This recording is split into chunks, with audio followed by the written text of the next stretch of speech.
They called her cursed, born crippled, deaf, and dumb. But when the millionaire's maid touched her hand one night, everything changed, and the family's darkest secret surfaced. Welcome back, my amazing family and friends. If you're ready to dive into this unforgettable story, hit that subscribe button and drop a comment telling me where you're watching from. Tomorrow, I'll bring you another incredible tale you absolutely can't miss. Let's get started, and don't forget to like and share to help our community grow. The Connecticut estate sat like a monument to grief on 15 acres of manicured despair.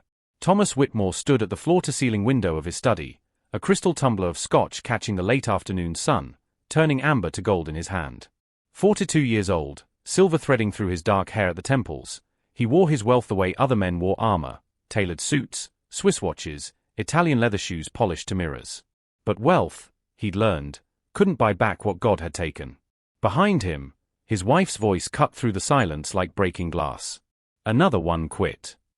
Victoria Whitmore stood in the doorway, her blonde hair pulled back so tight it looked painful, her face a mask of carefully applied makeup that couldn't quite hide the exhaustion beneath. She held a piece of paper, a resignation letter, the 5th this year. Thomas didn't turn from the window. The agency will send someone new. Will they? Victoria's laugh was bitter. We've gone through 11 caretakers in 3 years, Thomas. 11.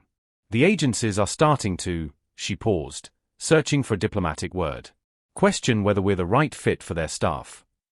Then we'll find someone independently. She's not a monster, Thomas. Victoria's voice cracked, just slightly. She's our daughter. Now he turned, and the look on his face made Victoria take a step back. I know exactly what she is. I see her every day, don't I? I see what she can't do, can't say, can't be. The words hung between them like poison. Upstairs, in a room decorated with expensive toys no child had ever played with, 6-year-old Lily Whitmore sat in her wheelchair by the window, watching clouds drift across the sky. She couldn't hear her parents fighting. She couldn't hear anything, not the birds outside, not the tick of the grandfather clock in the hallway, not her own breath. Her legs, twisted from birth, lay useless beneath a soft blanket. Her hands, gnarled and weak, rested in her lap like broken birds. And her voice, the voice she'd never learned to use because she'd never heard a sound in her life, remained locked inside a body that felt like a prison. But her eyes were alive. Dark and deep and desperately aware, watching everything, understanding more than anyone knew. The door opened. Another caretaker, Mrs. Henderson, a stern woman in her 50s who'd lasted exactly 3 weeks, wheeled in a tray with Lily's dinner, pured vegetables, nothing that required chewing or posed a choking risk. She set it down with practiced efficiency, not meeting Lily's eyes, not speaking to her. Why would she? The child couldn't hear, couldn't respond. Mrs. Henderson left without a word. Lily stared at the food. Her stomach was empty, but hunger had become something abstract, like love or hope, words she'd seen on people's lips but never tasted. She turned back to the window, where the world moved and lived and sang in a silence only she knew. 3 days later, Grace Williams stood at the iron gates of the Whitmore estate, her thumb pressed to the call button, a worn canvas bag slung over her shoulder. She was 34, with skin the color of dark honey and hair pulled back in neat cornrows. Her uniform, simple black pants and a white button-down shirt, was pressed and clean, but the fabric was cheap, the kind that didn't breathe well in the humid Connecticut summer. She wore no jewelry except a simple gold cross on a thin chain, and her hands bore the calluses of someone who'd worked every day of her life. The intercom crackled. Yes. Grace Williams. I'm here about the caretaker position. A pause. Then the gate swung open with a mechanical groan. The walk up the driveway felt like crossing into another world. Grace had grown up in Hartford's North End, in a 2-bedroom apartment she'd shared with her mother and 3 siblings. She'd cleaned houses since she was 16, worked her way through a nursing assistant certification at the community college, taken every extra shift she could to send money home after her mother got sick. She knew wealth when she saw it. But this was something else. The mansion rose before her like a castle, all grey stone and tall windows, surrounded by gardens so perfect they looked painted. A fountain burbled in the circular drive. Statues, actual marble statues, stood sentinel along the walkway. And it felt dead. Not empty. Dead. Like a mausoleum dressed up as a home. Victoria Whitmore met her at the door, giving Grace the kind of once-over that took in every detail in 3 seconds flat. Grace was used to that look. She stood straight, met Victoria's eyes with calm professionalism, and waited. "You're younger than I expected," Victoria said. "I'm qualified. I have my CNA certification, 5 years of experience with special needs children, and references from." Yes, the agency sent your file." Victoria stepped back, allowing Grace to enter. The foyer was all white marble and crystal chandeliers, the kind of space that echoed with emptiness. "I'll be frank, Ms. Williams. My daughter is difficult. Not by choice, you understand. She has complex needs. The previous caretakers found it overwhelming." "May I ask what made it overwhelming, specifically?" Victoria's lips pressed thin. "She can't communicate. She can't do anything for herself. She requires constant care, feeding, bathing, toileting, everything. And she—" Victoria paused, and something like pain flickered across her carefully composed face. "She doesn't respond. Not to touch, not to presence, not to anything. It's like caring for a doll. After a while, it becomes depressing." Grace kept her expression neutral, but something cold settled in her chest. "She's a child, Mrs. Whitmore. Not a doll." Victoria's eyes narrowed. "I know what she is, Ms. Williams. I gave birth to her. I've lived with her reality every day for 6 years. I don't need lectures on compassion from—" She stopped herself, but not before Grace heard what she hadn't said. "From the help." "Of course," Grace said quietly. "May I meet her?" They climbed the curved staircase to the second floor, walked down a hallway lined with family portraits, Thomas and Victoria on their wedding day, vacation photos from places Grace had only seen in magazines, professional shots of the happy couple at charity galas. But no pictures of Lily. Victoria stopped at a door at the end of the hall. "She's likely by the window. That's where she spends most of her time." She opened the door, then stepped back. "I'll leave you to get acquainted. Someone will bring lunch at noon." She left before Grace could respond. Grace stood in the doorway, taking in the room. It was beautiful in the way of magazine spreads, pristine white furniture, soft pink accents, shelves full of books and toys that looked untouched. And by the window, backlit by afternoon sun, sat a small figure in a wheelchair. Grace stepped inside, closing the door softly behind her. She didn't approach immediately. Instead, she moved to the side, into Lily's line of sight, and lowered herself to sit on the floor, her back against the wall. From there, at Lily's eye level, she could see the child's face. And Lord, she was beautiful. Dark curls framing a delicate face, enormous eyes that held more awareness than anyone had given her credit for, a mouth that looked like it wanted to smile but had forgotten how. Grace didn't speak. Not yet. She just sat there, hands folded in her lap, letting Lily get used to her presence. Minutes passed. The sun moved across the floor. Somewhere in the house, a clock chimed. And slowly, so slowly Grace almost missed it, Lily's eyes shifted from the window to the stranger sitting on her floor. Their gazes met. Grace smiled. Not the tight, professional smile she'd given Victoria, but something real. Something warm. And for just a second, something flickered in Lily's eyes. Something that looked like surprise. Grace reached into her bag and pulled out a small snow globe, the cheap kind from a drugstore, a winter scene with a little house and plastic snow. She shook it gently, watching the glitter swirl, then held it where Lily could see. The girl's eyes fixed on it. Focused. Interested.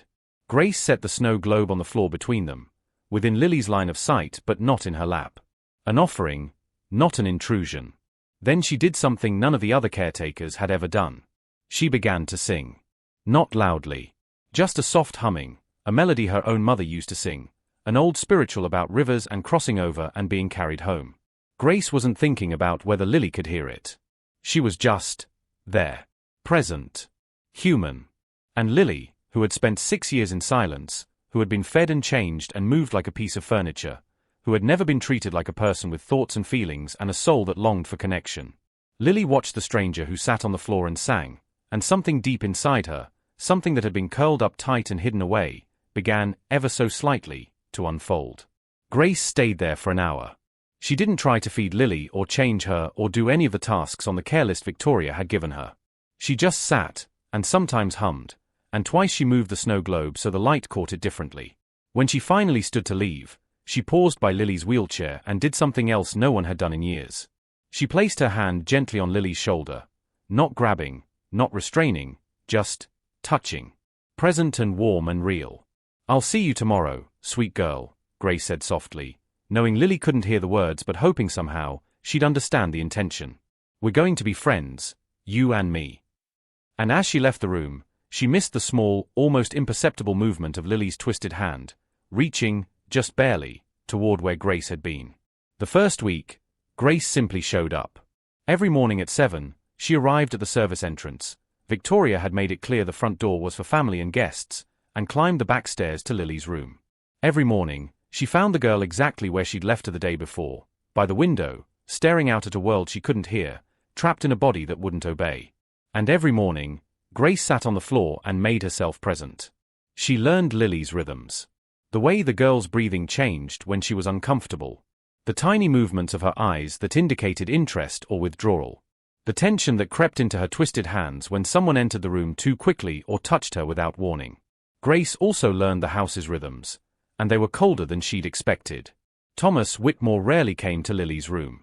Grace saw him in the hallways, always in a hurry, always with his phone pressed to his ear, discussing mergers and acquisitions and profit margins. When he did glance toward his daughter's door, something complicated crossed his face. Grief, guilt, maybe anger, before he looked away and kept walking. Victoria came more often, but her visits were clinical. She'd stand in the doorway, watch Grace work for a moment, then leave without entering. As if proximity to her daughter required too much energy she didn't have to spare. "They're afraid of her," Grace realized one evening, folding laundry in the small staff room off the kitchen. Mrs. Chen, the housekeeper who'd worked for the Whitmores for a decade, glanced up from her tea. "Not afraid of her," Mrs. Chen said quietly. "Afraid of what she represents. Their failure. Their loss." "She's not a failure. She's a child." "To you, yes. To them." Mrs. Chen shook her head. Mr. Whitmore wanted a son to take over the business. Mrs. Whitmore wanted a daughter to dress up and show off at country club functions. They got neither. Just a reminder that their money can't buy everything. Grace felt anger rise in her throat, hot and bitter. Someone should remind them she's a person, not a disappointment. Many have tried. None have stayed long enough to make a difference. Mrs. Chen's eyes were kind but weary. "You seem different, though. Maybe you'll last." Grace intended to. On the 8th day, Grace brought a drum. Not a real drum. She couldn't afford one on her salary. Just an old coffee can with a plastic lid, the kind her mother used to store rice. She'd covered it with colorful paper and brought wooden spoons to tap on it. She sat on the floor in her usual spot and began to tap. Soft at first, then varying the rhythm. Quick, quick, slow. Slow, slow, quick. Creating patterns. Lily couldn't hear it. Grace knew that. But the child could see her hands moving, could see the repetition and variation. And maybe, just maybe, she could feel the vibrations in the floorboards. Grace tapped for 20 minutes. Lily watched, her eyes tracking every movement. Then Grace did something unexpected. She wheeled Lily's chair closer and placed the coffee can on a small table beside her, positioning one of Lily's twisted hands over it. "Your turn, sweet girl," Grace said, knowing Lily couldn't hear but hoping she'd understand the gesture. She wrapped her own hand gently around Lily's, helping guide it, and together they tapped the can. Lily's eyes went wide. For the first time in her life, she had created something. A sound she couldn't hear but could feel, the vibration traveling up her arm, the physical proof that she could affect the world around her. Grace did it again. And again. And each time, she felt Lily's hand relax a little more, lean a little more into the movement. When Mrs. Henderson came in with lunch, the woman had agreed to stay on with Grace doing most of the caregiving. She found them sitting together, Grace's hand over Lily's, tapping out rhythms on a coffee can. "What on earth are you doing?" Mrs. Henderson's voice was sharp with disapproval. Grace looked up, calm. "Music therapy. Studies show it helps with motor development and emotional regulation." "She's deaf." "She's not dead." Mrs. Henderson's mouth tightened, but she set down the lunch tray and left without another word. Grace turned back to Lily and found the girl watching her with something new in her eyes. Trust. The breakthrough came on day 12. Grace arrived to find Lily agitated, her breathing fast, her hands clenched, her whole body rigid with distress. Mrs. Henderson stood nearby, looking frustrated. "She's been like this all morning," the older woman said. "Won't eat, won't settle. I think she's in pain, but I can't figure out where." Grace approached slowly, getting into Lily's line of sight before coming closer. She knelt by the wheelchair, studying the girl's face, her posture, the way she held herself. Then she noticed it. Lily's eyes kept darting toward her legs, then away. Toward her legs, then away. Grace placed her hand gently on Lily's knee and felt heat through the blanket. "Get Dr. Morrison on the phone," Grace said quietly. "I think she has an infection." "How could you possibly? Her skin is hot. She's trying to tell us something's wrong." Grace met Mrs. Henderson's skeptical gaze. "Please. Call the doctor." 2 hours later, Dr. Morrison confirmed a severe bladder infection that had gone unnoticed for days. He prescribed antibiotics and looked at Grace with new respect. "How did you know?" he asked. "I paid attention," Grace said simply. "She's been trying to communicate all along. We just haven't been listening." That night, after Lily had been given her first dose of medication and was resting more comfortably, Grace pulled a chair close to the bed and opened one of the untouched books from the shelf, a picture book about a caterpillar turning into a butterfly. She began to read, not with words Lily couldn't hear, but with gestures and expressions. Grace pointed to the pictures, then to Lily, then to herself. She acted out the caterpillar crawling, the chrysalis forming, the butterfly emerging. And Lily watched every moment, her eyes bright with fascination. When Grace got to the end, the butterfly flying free, she spread her arms wide and smiled. Lily's mouth moved. Just slightly. The ghost of a smile. Grace felt tears prick her eyes, but she blinked them back. This wasn't about her feelings. This was about Lily beginning to understand that the world could be beautiful, that stories could be shared, that she wasn't alone. "Tomorrow," Grace said, touching Lily's hand gently, "we'll read another one." Victoria found them like that an hour later, Grace sitting beside Lily's bed, the picture book open in her lap, both of them bathed in the soft light of the bedside lamp. "It's past her bedtime," Victoria said from the doorway. Grace looked up. "She's resting. I wanted to stay until she fell asleep." "That's not necessary. We have monitors." "I know." Grace closed the book and stood, but she didn't leave immediately. "Mrs. Whitmore, may I ask you something?" Victoria's shoulders tensed. "What?"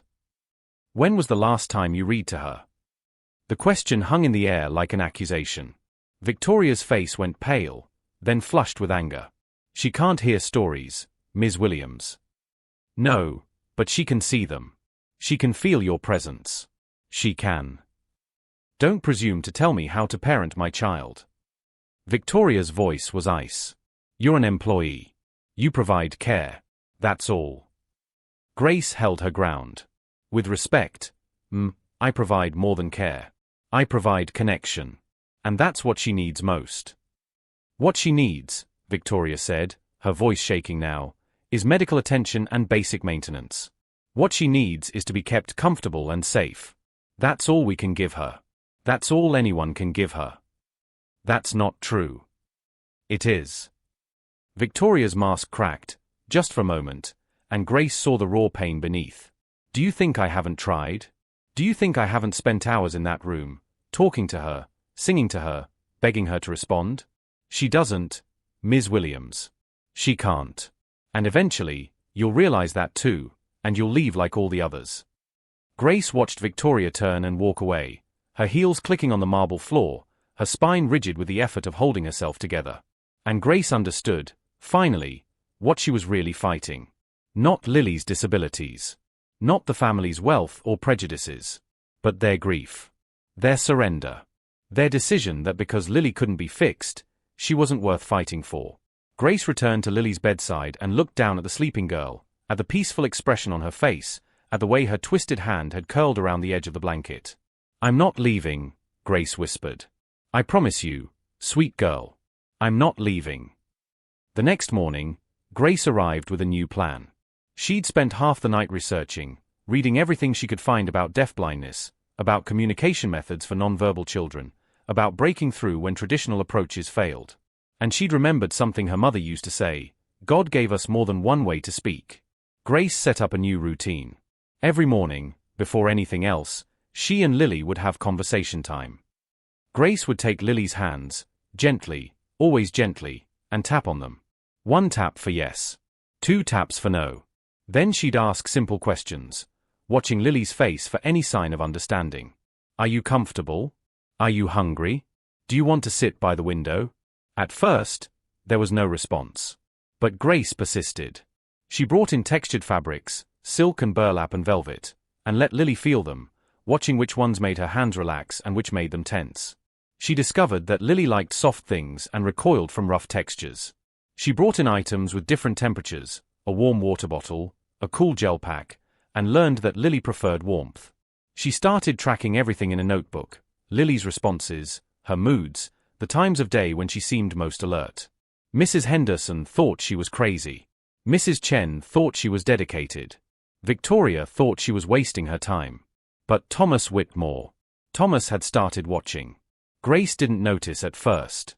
But he'd begun pausing outside Lily's room when he passed by, listening to Grace's soft humming, watching through the crack in the door as she worked with his daughter. One afternoon in the 3rd week, he finally entered. Grace was helping Lily finger paint, guiding her hands through pudding on a tray, creating swirls and patterns that Lily couldn't see but could feel. Mr. Whitmore, Grace said, starting to stand. Don't. His voice was quiet. Continue what you're doing.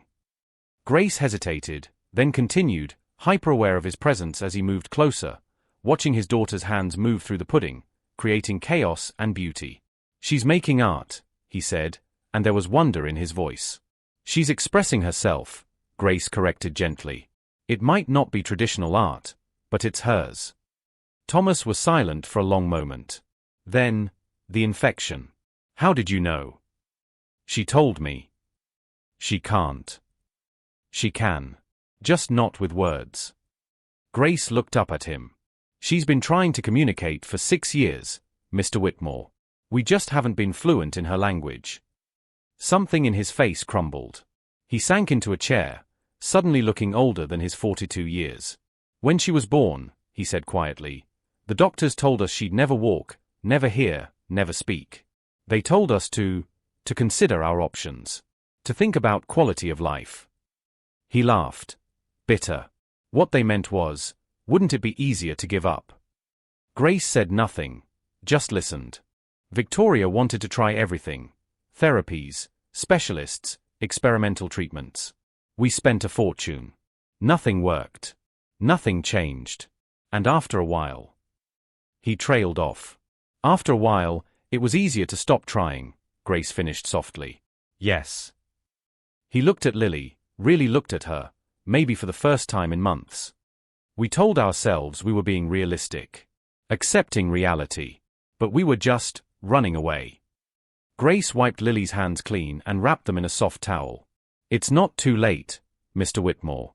She's still here. She's still waiting. What if we've already failed her too much? Then you start today. You start now. Grace stood and gently guided Thomas closer to his daughter. Here. Put your hand on her shoulder. Let her know you're present. Thomas reached out with a trembling hand and touched Lily's shoulder. And Lily, who hadn't responded to her father's touch in years, turned her head slightly toward the warmth of his palm. Thomas's breath caught. Did she? She knows you're here, Grace said. She's always known. She's been waiting for you to come back. And there, in that expensive room filled with unused toys and unread books, Thomas Whitmore finally broke. He pulled his daughter close, wheelchair and twisted limbs and all, and held her against his chest and wept. Grace quietly left the room, closing the door softly behind her. She stood in the hallway, her own eyes wet, and thought, this is where it begins. The house began to shift. It was subtle at first, the kind of change that happened in degrees, like winter slowly giving way to spring. Thomas started coming to Lily's room every evening before dinner, sitting with her for 15, then 20, then 30 minutes at a time. He didn't always know what to do, how to interact with a daughter he'd spent years avoiding, but Grace showed him. Talk to her, Grace said one evening, demonstrating. Not about her condition or her limitations. Just talk. Tell her about your day. About the birds you saw on your drive home. About anything. She can't hear me. No, but she can feel your presence. She can sense when someone cares enough to try. Grace placed Thomas's hand on Lily's arm. Feel that? Her muscles just relaxed. She knows it's you, and she's telling you she feels safe. Thomas looked down at his daughter with something like awe. How do you see all this? I pay attention, Grace said simply. And I believe she's in there, Mr. Whitmore. Fully present. Fully aware. Just locked in. And you think you can unlock her? Grace met his eyes steadily. I think we can teach her to unlock herself. But not everyone welcomed the changes. Victoria watched her husband's transformation with something that looked like resentment.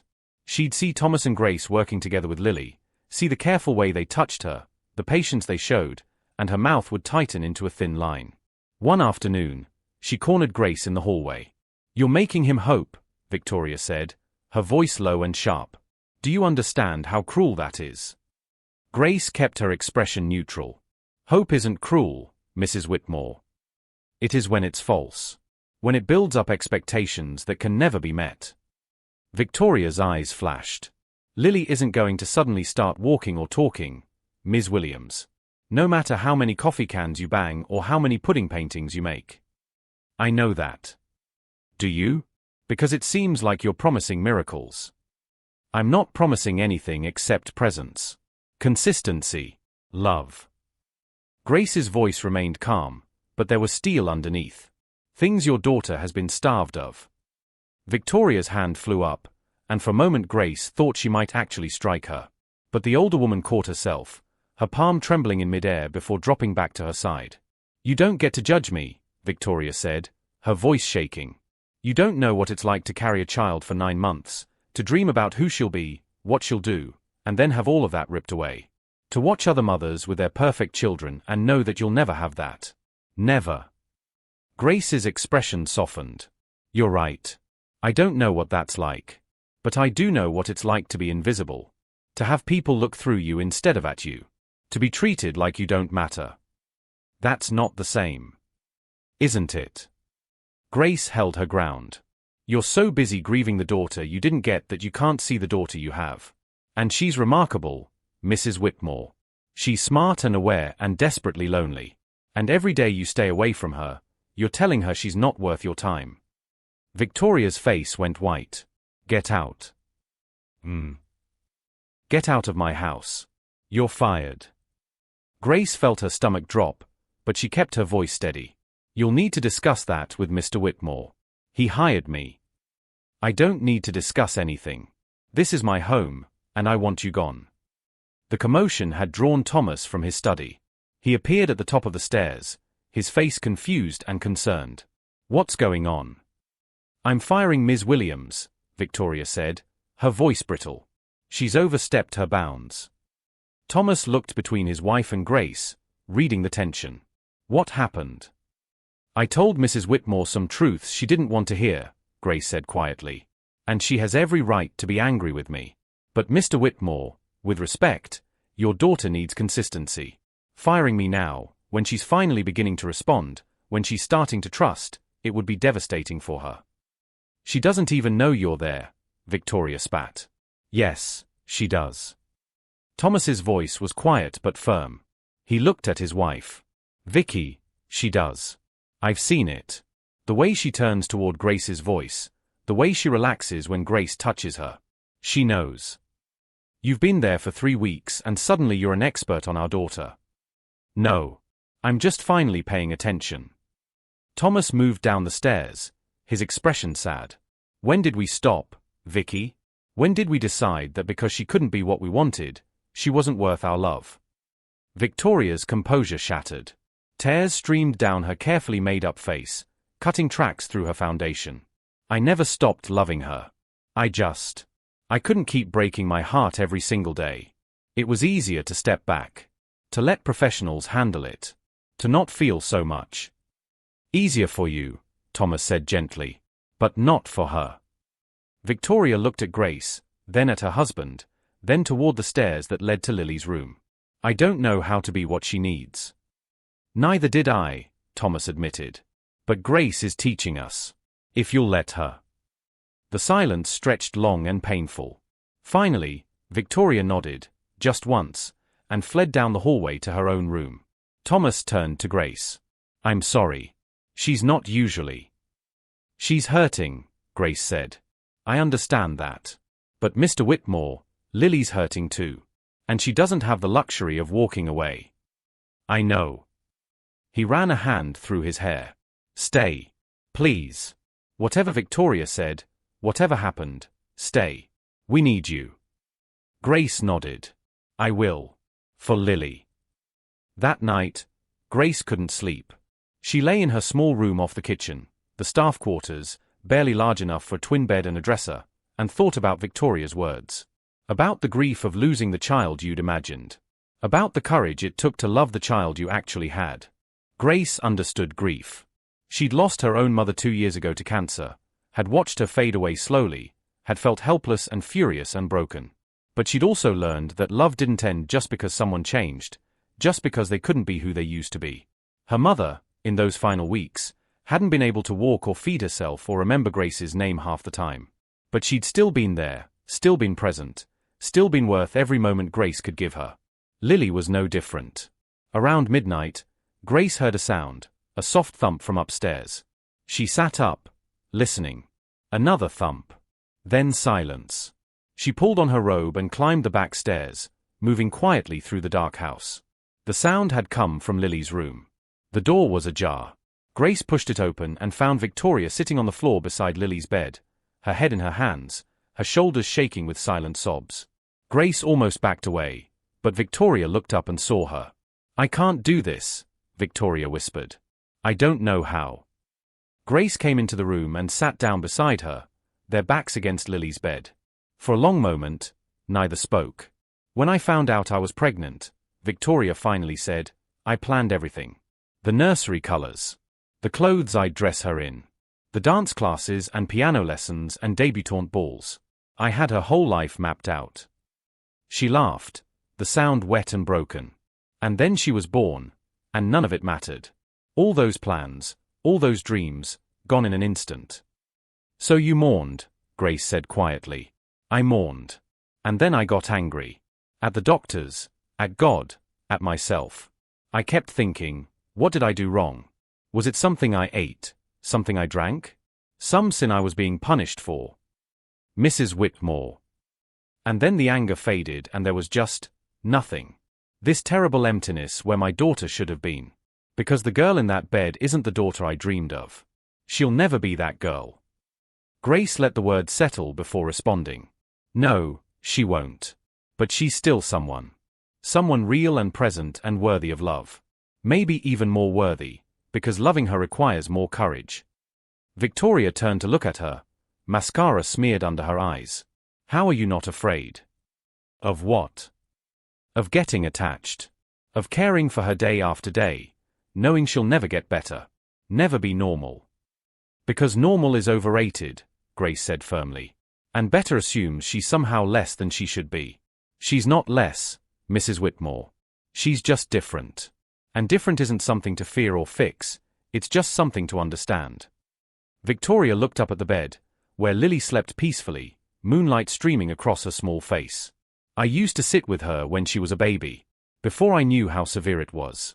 I'd hold her and sing lullabies and imagine her first words, her first steps. And then the diagnoses kept coming, and each one felt like a door slamming shut. Until all the doors were closed and I was standing outside, alone. The doors aren't closed, Grace said gently. They're just different doors than you expected. But they can still open. Victoria reached up and placed her hand on the edge of the bed, near where Lily's hand lay curled on the blanket. She didn't touch her daughter, not yet, but she was closer than she'd been in years. Will you show me? Victoria asked, her voice small. What you do with her? How you connect? Grace felt warmth bloom in her chest. Yes. I'll show you. The next morning, Grace found Victoria already in Lily's room, sitting in a chair she'd pulled up to the window. She looked exhausted, like she'd been there all night, but there was something different in her face. Something softer. Good morning, Mrs. Whitmore, Grace said carefully. Victoria, the older woman said. If we're going to do this, if we're going to try, you should call me Victoria. Grace nodded. Victoria, then. They worked together that morning, Grace demonstrating her techniques while Victoria watched and slowly, tentatively, began to participate. Grace showed her how to communicate through touch, gentle pressure on Lily's hand for yes, a soft stroke for comfort, a squeeze for attention. She's not responding, Victoria said after 15 minutes, frustration creeping into her voice. She is. Just not the way you expect. Grace pointed to Lily's face. See how her breathing changed when you touched her? How her eyelids fluttered. She knows you're here. She's just not sure yet if it's safe to hope you'll stay. Victoria's eyes filled with tears. I failed her so badly. You're here now. That's what matters. They sat together in silence, both touching Lily, Grace on one side, Victoria on the other, and slowly, gradually, they felt the girl's body relax between them. Trust, Grace knew, wasn't built in a day. But it could start in a moment. Over the next 2 weeks, something remarkable happened. The Whitmore family, fractured and broken and held together by nothing but obligation, began to heal. Thomas continued his evening visits, bringing books he'd read to Lily even though she couldn't hear the words. He'd act out the stories with exaggerated gestures, and Grace swore she saw Lily's mouth twitch like she was trying to smile. Victoria started joining Grace during the day, learning the routines, the rhythms, the small signs that Lily used to communicate. She was clumsy at first, too hesitant or too forceful, but Grace guided her with patience. You're doing well, Grace said one afternoon as Victoria successfully helped Lily choose between 2 textured fabrics by watching which one made her hand relax. She picked the silk, Victoria said, wonder in her voice. She actually has preferences. Of course she does. She always has. We just weren't asking the right questions. But the most significant change came in Lily herself. The girl who had spent 6 years staring blankly at windows began to engage. When Grace entered the room each morning, Lily's eyes would track her immediately, following her movement with clear intent. When Thomas sat beside her, Lily would lean, just slightly, toward his warmth. When Victoria touched her hand, Lily no longer flinched away. And one morning, something extraordinary happened. Grace was helping Lily through their morning routine, talking softly about the day ahead, when she felt it, a definite squeeze on her hand. Not accidental. Not reflex. Deliberate. Grace froze. Lily? Did you just squeeze my hand? Another squeeze. Stronger this time. Grace's heart hammered in her chest. She carefully positioned Lily's hand and said, squeeze once for yes, twice for no. Do you understand? 1 squeeze. Oh my God, Grace breathed. Lily, are you comfortable? 1 squeeze. Are you hungry? 2 squeezes. Do you want to sit by the window? 1 squeeze. Grace felt tears streaming down her face. She moved Lily's wheelchair to the window, her hand shaking. You brilliant, beautiful girl. You've been understanding everything all along, haven't you? 1 squeeze. Grace ran to find Thomas and Victoria, her voice shaking as she explained what had happened. They rushed to Lily's room, and Grace demonstrated. Mr. and Mrs. Whitmore, ask her something. Anything. Thomas knelt beside his daughter, taking her hand in his. His voice was thick with emotion. Lily, sweetheart, can you hear me? 2 squeezes. No. But you can understand when people are with you. 1 squeeze. Yes. Thomas looked at Victoria, his eyes streaming. She's been here all along. Aware of everything. Every argument, every time we walked past her room, every moment we gave up on her, she knew. Victoria sank to her knees beside him, taking Lily's other hand. Baby, I'm so sorry. I'm so sorry. 1 squeeze. Grace watched from the doorway as the family knelt together around Lily's wheelchair, and she felt something she hadn't let herself feel before. Hope. Real, tangible hope that maybe, just maybe, they were on the edge of something miraculous. But she also felt a whisper of unease. Because miracles always came with a price, and Grace suspected theirs was yet to be paid. Grace has just helped Lily communicate for the first time in her life, opening a door that everyone thought was permanently closed. But as the Whitmore family begins to heal, bigger challenges lie ahead. What would you do if you discovered someone you'd given up on had been fully aware all along? Share your thoughts in the comments below. The breakthrough changed everything and nothing. Yes, Lily could now communicate basic yes or no responses.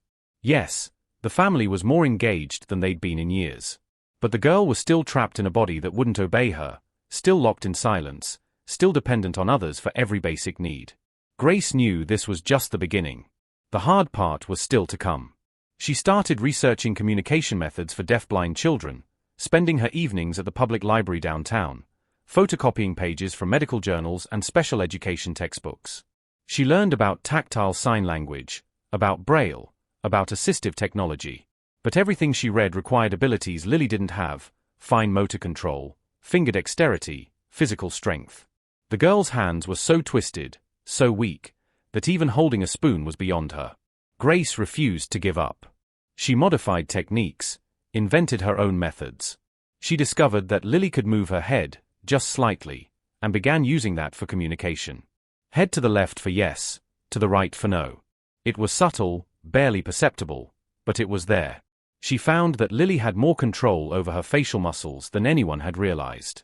A scrunch of the nose meant discomfort. A slight opening of the mouth meant interest. A tightening around the eyes meant fear. Grace documented everything, filling notebooks with observations and theories. She created a whole vocabulary of tiny movements, building a bridge between Lily's inner world and the outer one that had shut her out for so long. Mrs. Chen watched all of this with knowing eyes. "You're giving your whole heart to that child," she said one evening as Grace sat at the kitchen table, surrounded by papers and books. "She deserves someone's whole heart," Grace replied without looking up. "And when your contract ends, when the Whitmores decide they've learned enough and don't need you anymore, what happens to your heart then?" Grace finally looked up, meeting the older woman's concerned gaze. "I'll cross that bridge when I come to it."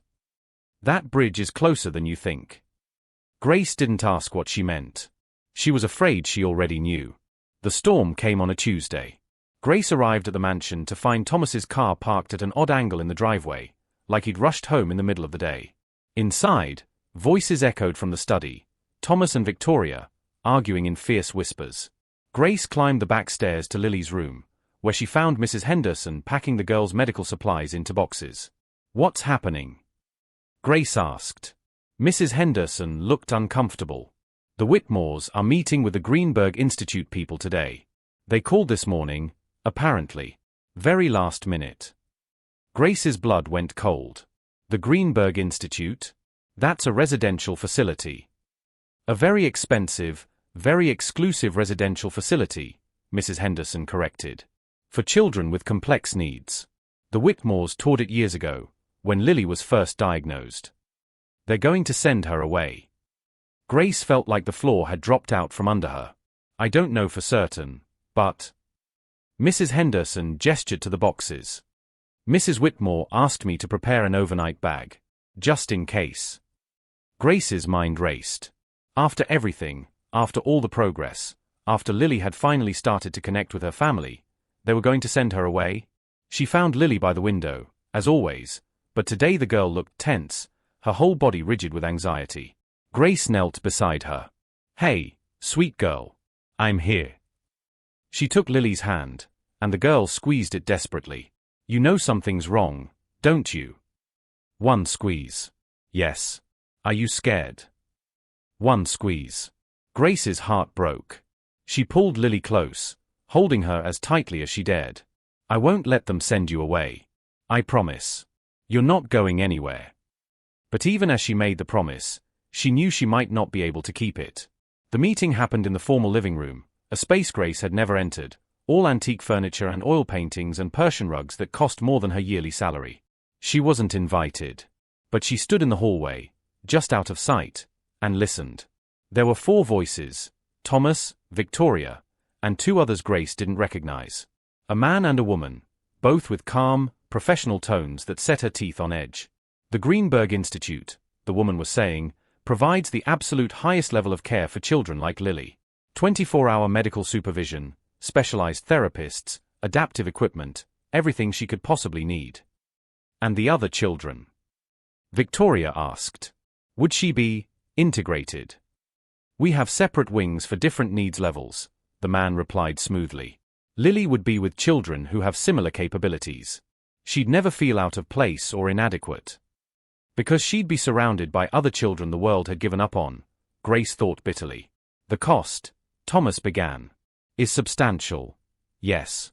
But you're a man of considerable means, Mr. Whitmore. And we both know that Lily's care at home has been challenging. You've gone through 11 caretakers in 3 years. The instability can't be good for her. We have stability now, Thomas said, and Grace heard the uncertainty in his voice. Our current caretaker has made remarkable progress with Lily. She's communicating now, responding to. With respect, Mr. Whitmore, the woman interrupted, basic yes or no responses, while encouraging, don't change Lily's fundamental prognosis. She'll never walk, never hear, never speak. She'll require total care for the rest of her life. Are you and Mrs. Whitmore truly prepared to provide that for the next 60, 70 years? Silence. At Greenberg, the man continued, you'd be free to visit whenever you'd like. You'd still be Lily's parents, still be part of her life. But the daily burden, the constant stress, it would be lifted. You could have your lives back. More silence. Then Victoria spoke, her voice small. Could we see the facility? Before we decide. Of course. We could arrange a tour for this afternoon, if you're available. We are, Thomas said quietly. Grace heard chairs scraping, footsteps approaching the door. She quickly ducked into a nearby room, her heart pounding. They were going to do it. They were going to send Lily away. And there was nothing Grace could do to stop them. Grace sat on the floor of Lily's room, holding the girl's hand, trying to find the words to explain something she didn't understand herself. How do you tell a 6-year-old child, a child who can't hear, can't speak, who communicates in tiny squeezes and subtle movements, that her parents are considering sending her away? That after everything, after all the progress and connection and hope, it might not be enough? Your parents went to look at a place, Grace finally said, knowing Lily couldn't hear but needing to say it anyway. A place where other children like you live. They think it might be better for you. Lily's hand squeezed hers frantically. 3 times, 4 times, 5, a desperate rhythm that meant no, no, no, no, no. I know, baby. I know. Grace pulled Lily close, rocking her gently. But I'm just the help, sweet girl. I don't get to make decisions about your life. Lily's whole body went rigid, and Grace felt wetness on her arm. Tears. The girl was crying, silently, as she did everything, but the grief was unmistakable. Grace's own tears fell freely now. I'm not giving up on you. You hear me? I'm not. The door opened. Thomas stood there, his tie loosened, his face haggard. He took in the scene, Grace on the floor, Lily shaking with silent sobs, both of them clinging to each other. The institute, he said quietly, is beautiful, clean, well-staffed. They have every resource imaginable. Grace looked up at him, not bothering to hide her anger. And does Lily want to go there? She's 6 years old. She can't make that kind of decision. Then ask her. Grace's voice was steel. You've learned how to communicate with her. Ask her if she wants to leave. Thomas came into the room, moving slowly, like he was walking through water. He knelt beside his daughter and took her other hand. Lily, he said, his voice breaking, the people at Greenberg, they can take care of you.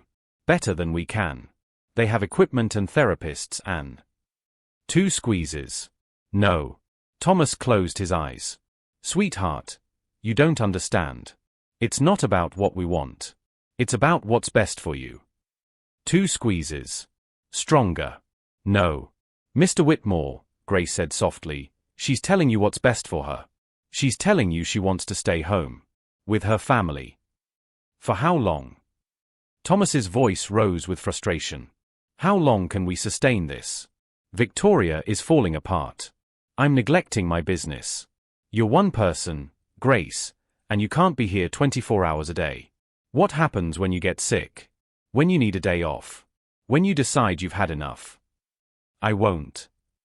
Everyone does. Thomas stood abruptly. Everyone reaches their breaking point.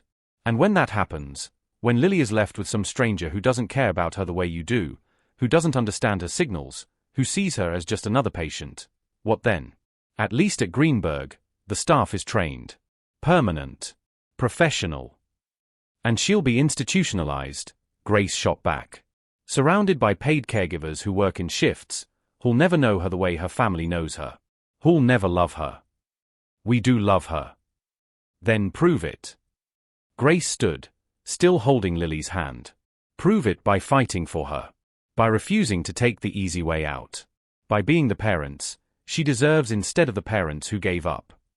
The words hung in the air like a slap. Thomas's face went white, then red. You have no right. I have every right. I'm the only one who's been treating her like a person for the last 2 months. I'm the only one who believed she was worth the effort. That's not fair. No, it's not. None of this is fair.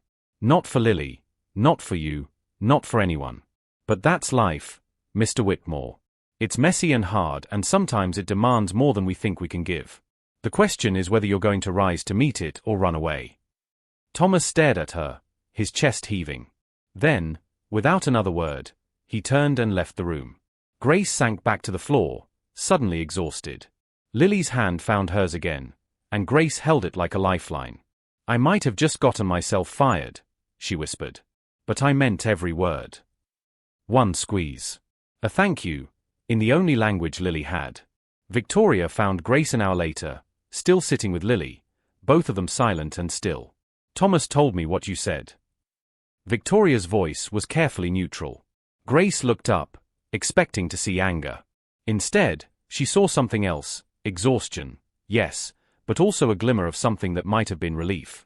I'm sorry if I overstepped, Mrs. Whitmore, Victoria. But I couldn't. Don't apologize. Victoria came into the room and sat in the chair by the window. You said what someone should have said years ago. What I should have said to myself. She looked at her daughter, really looked at her, and Grace saw the grief and love and regret warring in her expression.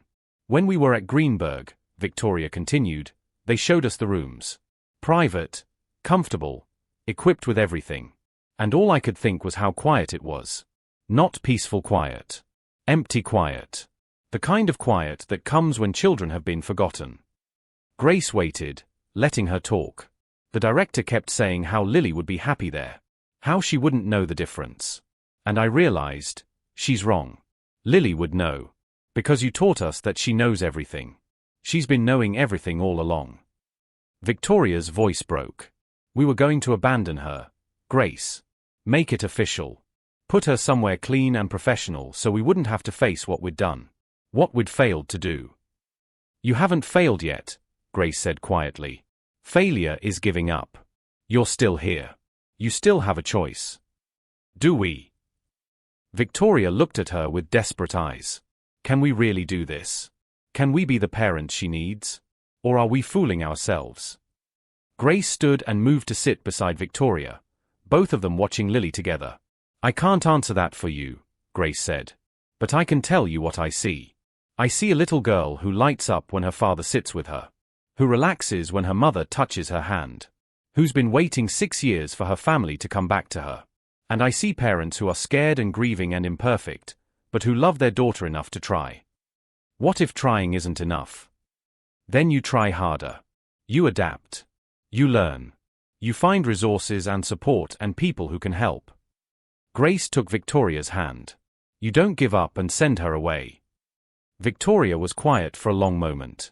Then she stood and moved to Lily's wheelchair, kneeling beside it. She took her daughter's face gently in her hands and said, in a voice thick with tears, Baby, I'm so sorry. I'm sorry for every day I wasn't there. I'm sorry for being scared. I'm sorry for not being strong enough sooner. She pressed her forehead to Lily's. But I'm here now. And I'm not leaving. I'm not sending you away. You're staying home, with us, where you belong. Lily's head tilted, just slightly, toward her mother's voice. And then, in a moment Grace would remember for the rest of her life, the girl's twisted hand lifted, trembling with effort, moving with agonizing slowness, and touched her mother's cheek. Victoria gasped. Thomas. Thomas, come here.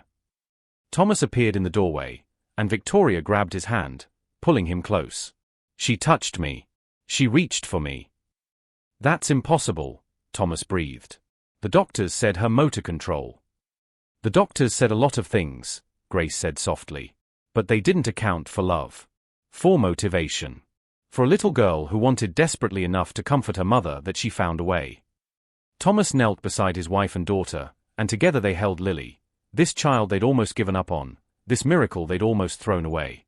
"We're keeping her home," Victoria said firmly, looking at her husband.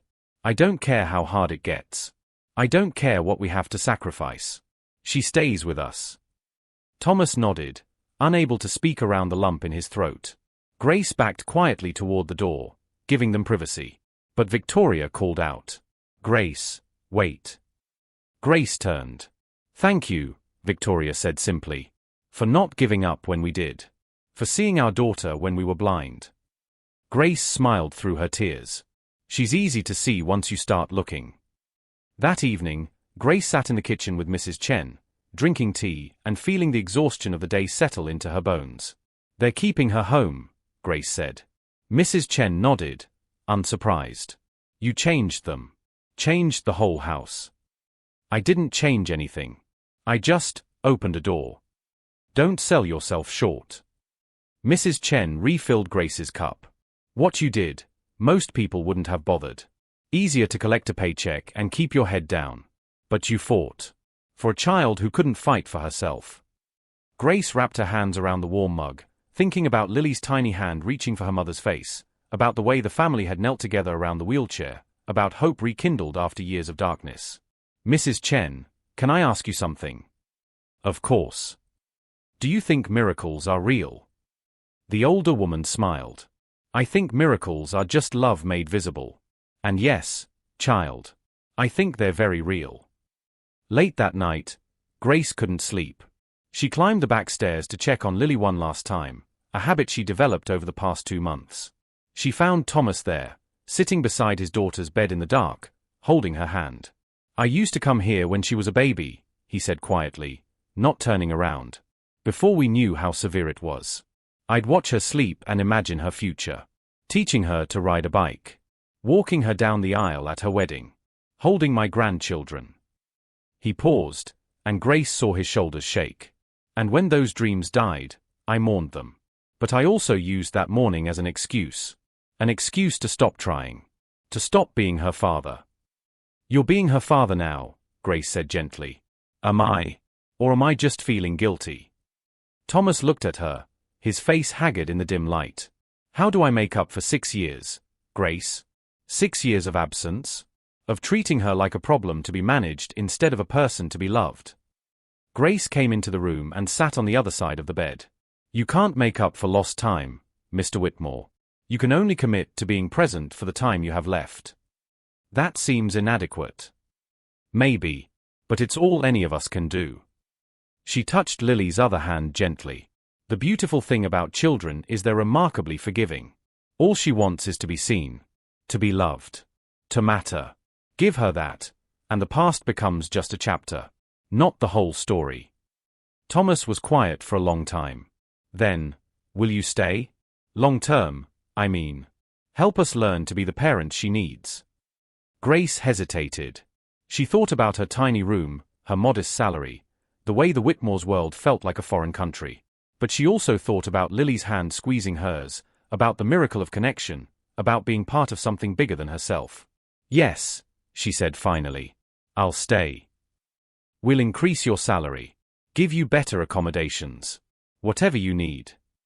"I don't need more money, Mr. Whitmore. I need you to promise me something." "What?" "Promise me you won't give up. Not tomorrow, not next month, not next year. Promise me that when it gets hard, and it will get hard, you'll remember this moment. This choice. And you'll fight." Thomas looked at his sleeping daughter, at the rise and fall of her chest, at the peaceful expression on her small face. "I promise," he said. "On my life, I promise." And in that dark room, with a child sleeping between them, a father reclaimed his role and a family found its way back from the edge of abandonment. But the miracle, the real miracle, was still to come. 3 months later, autumn painted the Connecticut estate in shades of amber and gold.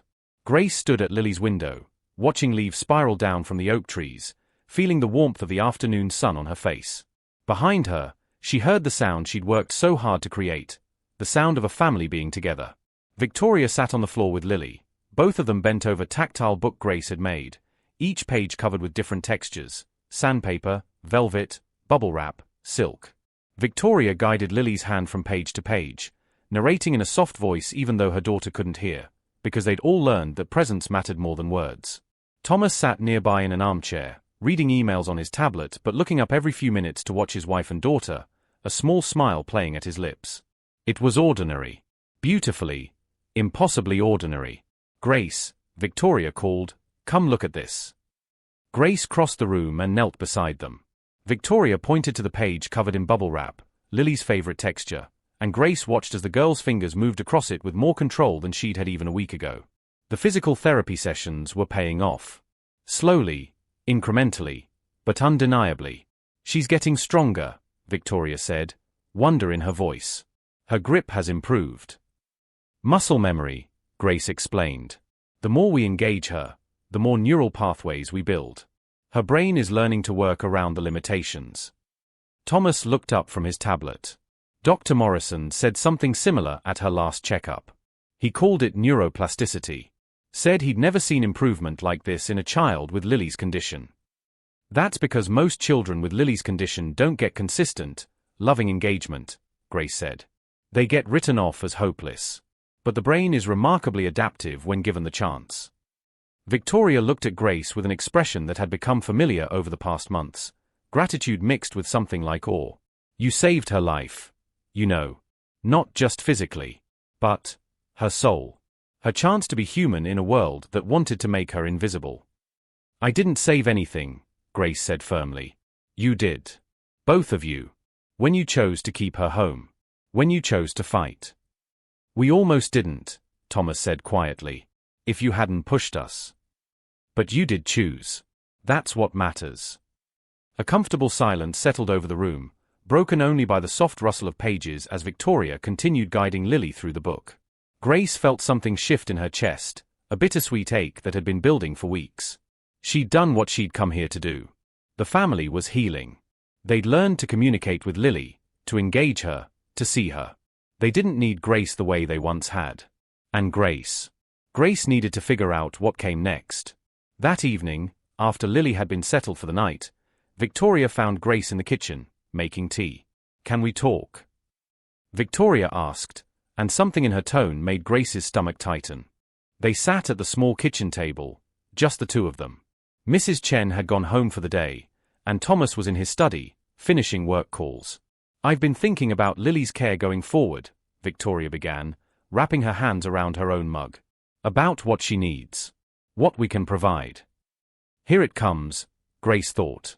The conversation where they thank her for her service and explain that they can manage on their own now.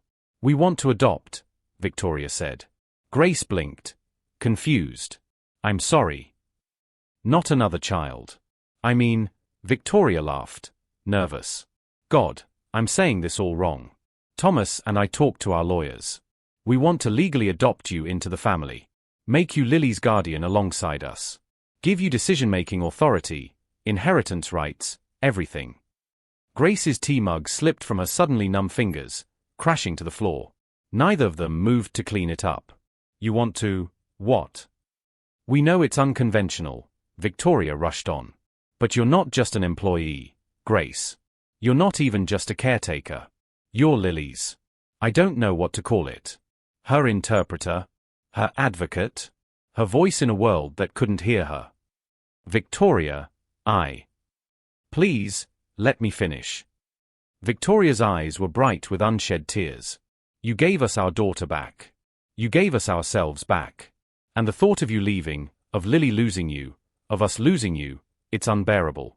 So we thought, why not make it official? Make you part of the family in every legal sense." Grace sat frozen, her mind reeling. "I don't know what to say." "Say yes. Or at least say you'll think about it." Victoria reached across the table and took Grace's hand.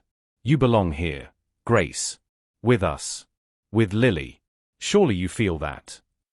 Grace did feel it. That was the problem. Somewhere along the way, this job had stopped being a job.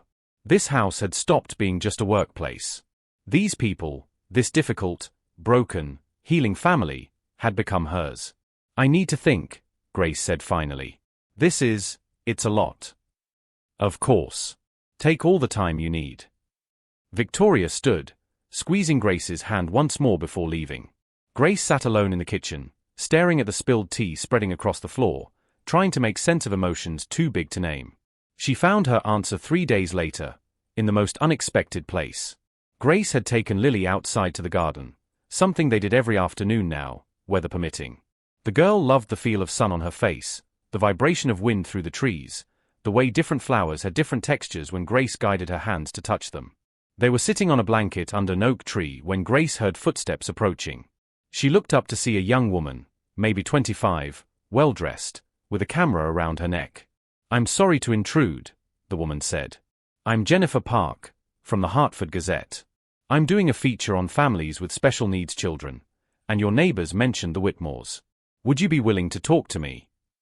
Grace's first instinct was to refuse. The Whitmores valued their privacy, and Lily's story felt too precious, too personal to share with strangers. But then she looked down at Lily, at the girl's peaceful expression as she felt the grass beneath her fingers, and she thought, how many other children are out there like Lily? Locked away, given up on, invisible? "Let me call Mrs. Whitmore," Grace said. 20 minutes later, Victoria and Thomas joined them in the garden, and Grace watched as the family who had once hidden their daughter away began, tentatively at first, then with growing confidence, to tell her story. Thomas talked about the diagnosis, the grief, the years of running away. Victoria spoke about learning to communicate, about the moment Lily first responded, about choosing love over convenience. Grace described her methods, her belief that every child, no matter how disabled, deserved to be treated as fully human. And throughout it all, Lily sat in her wheelchair, her face turned toward the voices she couldn't hear but could feel, surrounded by people who loved her. Jennifer took photos, candid shots of the family together, of Grace guiding Lily's hands through the garden, of Thomas reading to his daughter, of Victoria sitting close and present and unashamed. "This is remarkable," Jennifer said, lowering her camera. "Do you have any idea how rare this is? Most families in your situation either institutionalize their children or burn out trying to provide care alone. But you've built something sustainable. Something beautiful." "We almost didn't," Thomas admitted. "We came very close to giving up. If Grace hadn't pushed us, if she hadn't shown us that Lily was still there, still aware, still worthy, we would have lost her." "And now?" Jennifer asked. Victoria looked at her daughter, and Grace saw in her face a transformation so complete it took her breath away. This was not the cold, broken woman Grace had met 6 months ago. This was a mother, fully present, fully committed. "Now," Victoria said, "we're asking Grace to become part of our family. Legally, permanently. Because she didn't just save Lily. She saved all of us." Jennifer's eyes widened. That's incredible. "Grace, what do you say? Are you going to accept?" All eyes turned to Grace. She looked at Thomas's hopeful expression, at Victoria's vulnerable smile, at Lily's small form in the wheelchair. And she realized something. She'd been thinking about this all wrong. She'd been asking herself whether she belonged in their world, this world of mansions and wealth and privilege that felt so foreign to everything she'd known. But that was the wrong question. The right question was, did Lily belong with her family?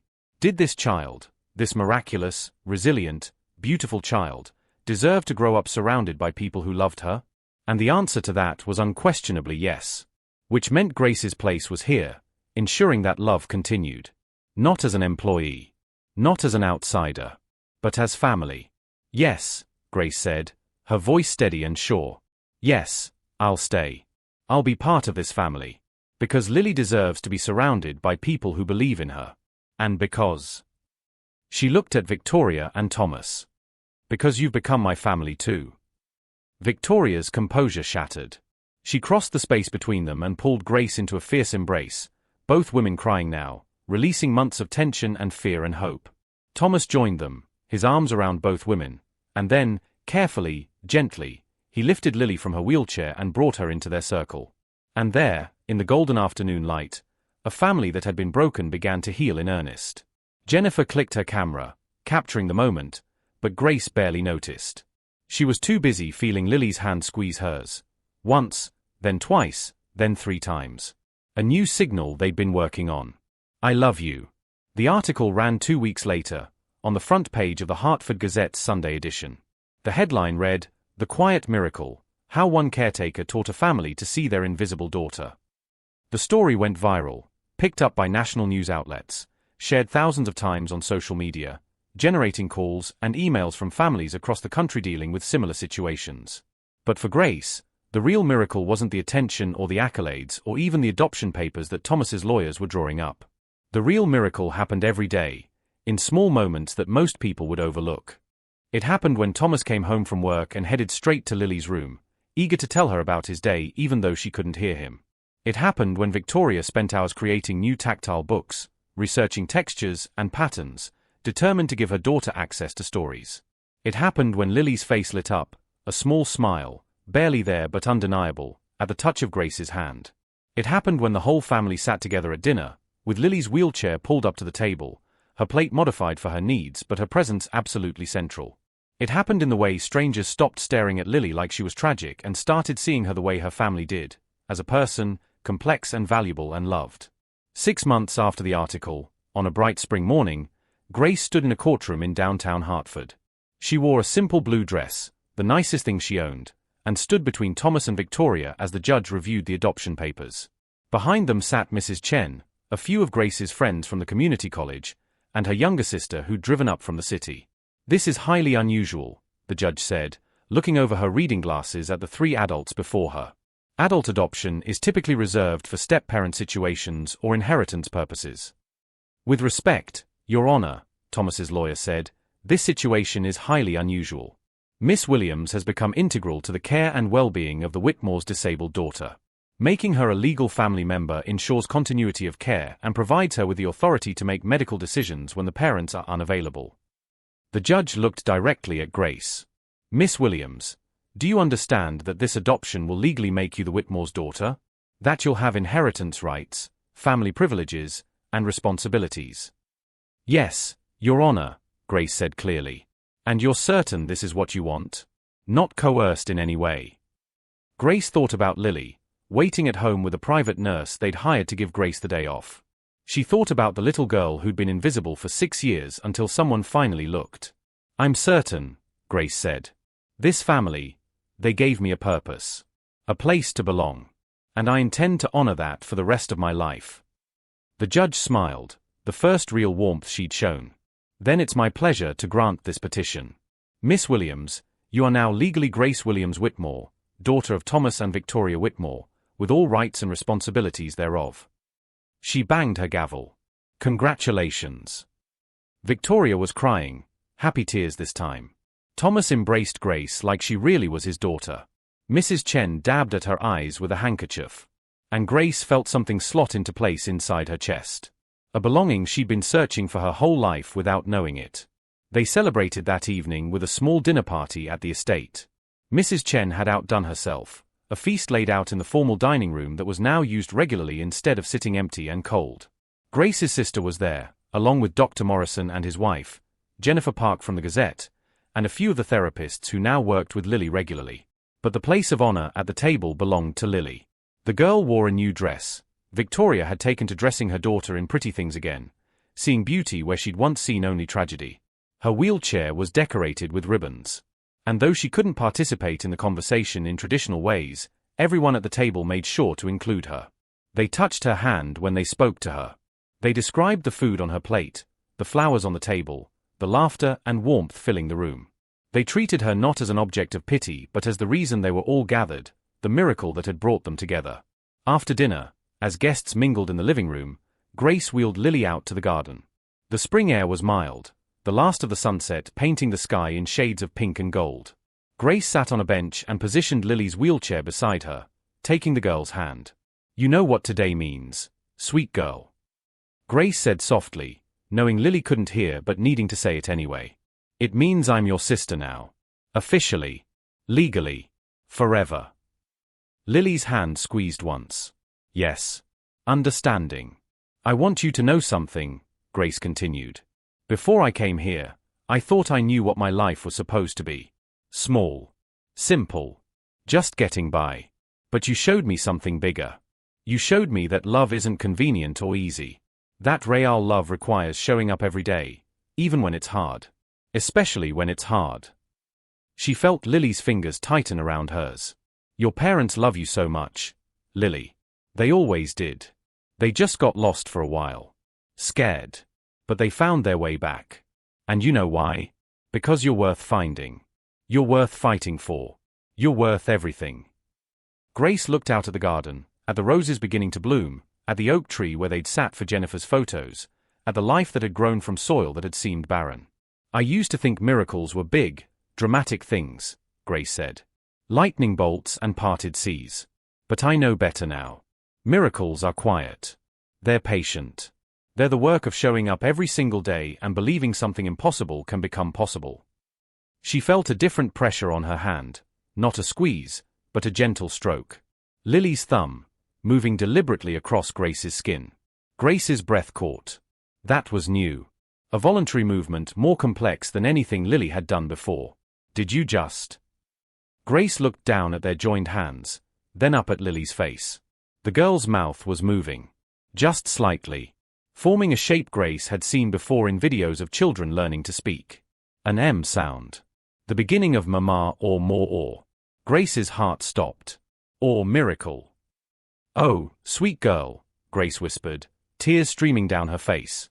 You're going to speak someday, aren't you? Maybe not today. Maybe not this year.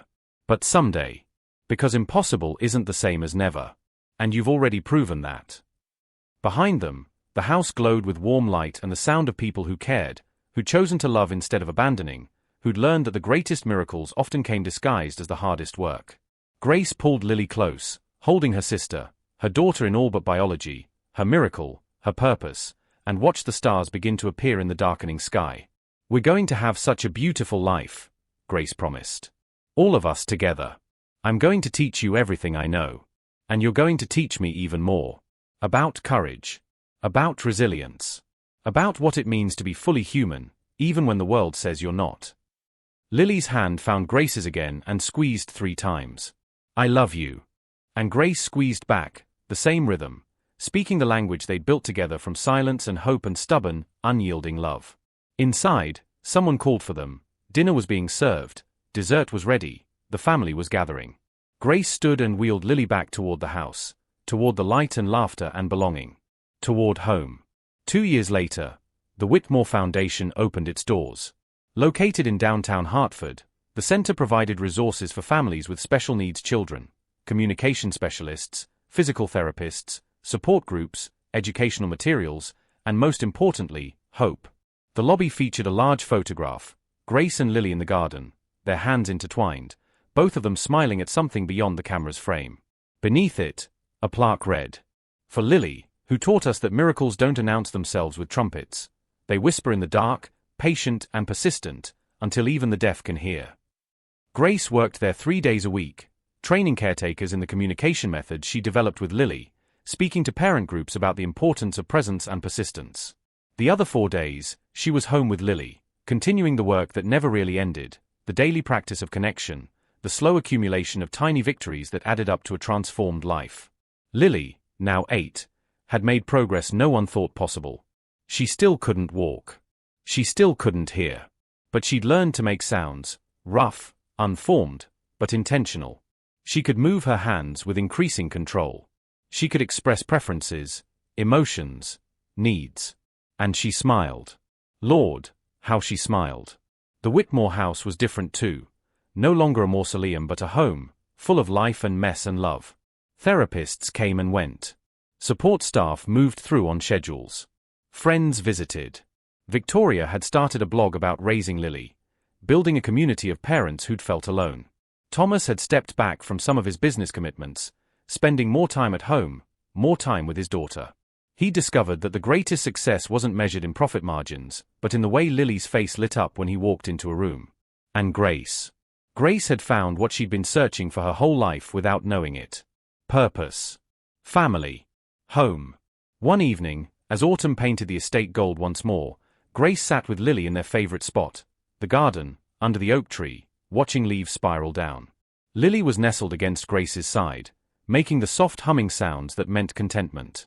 Grace had a book open in her lap, a novel she was reading to Lily through gestures and expressions and shared experience. "You know what I think about sometimes," Grace said, running her fingers through Lily's dark curls. "I think about that first day. When I walked into your room and you were by the window, and everyone said you couldn't understand, couldn't respond, couldn't connect. And I think about how wrong they were." Lily's hand found Grace's and squeezed. "You were there all along. Waiting for someone to see you. To believe in you." Grace's voice thickened. "I'm so glad it was me, sweet girl. I'm so glad I got to be the one who found you." 3 squeezes. "I love you." 3 squeezes back. "I love you too." They sat together as the sun set, as the first stars appeared, as the house behind them glowed with warmth and welcome. And Grace thought about miracles, real miracles, not the Hollywood kind with dramatic music and sudden transformations. Real miracles were made of patience and presence. Of showing up every day, even when progress seemed impossible. Of believing that love could build bridges where science said there were only walls. Real miracles looked like a family learning to communicate across silence. Like parents choosing the hard road because their child was worth it. Like a black woman from Hartford's North End becoming the daughter of a white millionaire family, bound not by blood but by something stronger, choice and commitment and love. Real miracles looked like Lily. Still disabled. Still deaf and unable to walk. Still facing a lifetime of challenges that would never fully disappear. But no longer invisible. No longer alone. No longer written off as hopeless. Lily Whitmore was seen, known, and deeply loved. And in a world that so often failed children like her, that was the greatest miracle of all. Inside, Victoria called them in for dinner. Thomas was setting the table. Mrs. Chen was pulling a pie from the oven. The house hummed with the ordinary magic of family life. Grace stood and wheeled Lily toward the light, toward the people who loved them, toward a future they were building together. One day, one moment, one quiet miracle at a time. And as they crossed the threshold from garden to home, Grace whispered one more promise. "We're going to keep fighting, sweet girl. Every single day. Because you're worth it. You've always been worth it." Lily's hand squeezed hers. Once. Twice. 3 times. "I love you." And that, Grace knew, was the truest miracle of all. Lily's journey from invisibility to being fully seen reminds us that the people society overlooks often have the most to teach us about resilience, love, and what it truly means to be human. Have you ever encountered someone who was treated as invisible, only to discover their remarkable spirit? Or has someone believed in you when others gave up? Share your story in the comments. Your words might be the encouragement someone else needs to keep fighting for the impossible. And if this story moved you, please share it so others can be reminded that every person, no matter their limitations, deserves to be seen, heard, and loved. Thank you for experiencing this journey with me. If this story touched your heart, please share it with someone who needs to hear it.